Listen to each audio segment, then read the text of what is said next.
Cho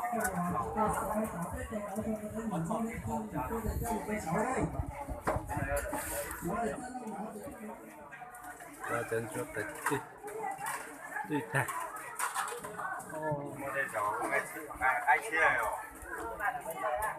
Chuột tí từ.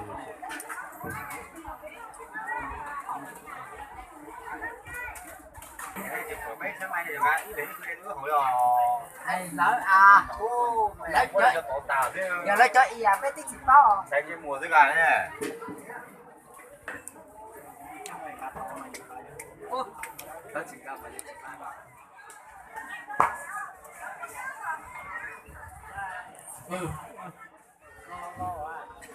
Của trời của thiên nó mang mình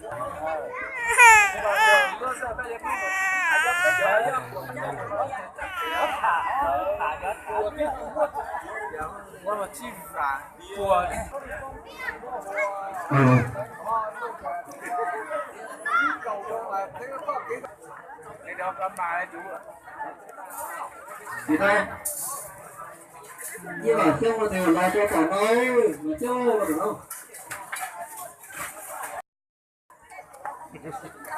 cho nhau trẻ à cho lò về thế lò chị ta chơi lò cho lò tập thế lò giờ tôi sao thế không phải lò một lần ra cờ tôi đó phải một lần ra cờ tôi đó.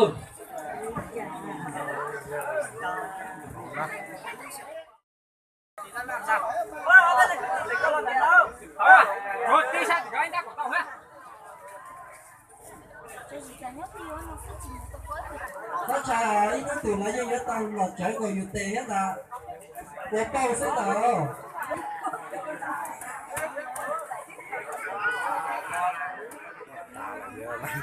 Say dầu thế rồi.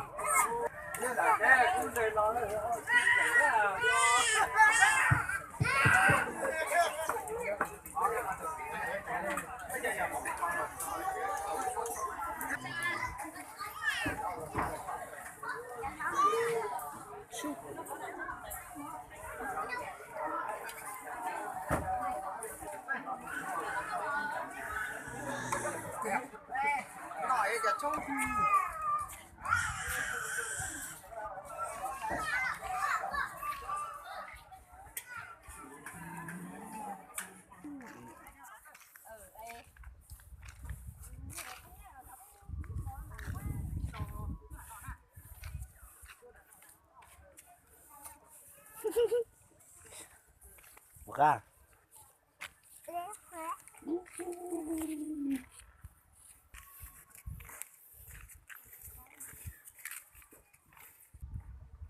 Sai ơi, này chỉ có nằm một nó trông nó cờ là cái tay bị chơi lọt xuống à mày tóc lọt xuống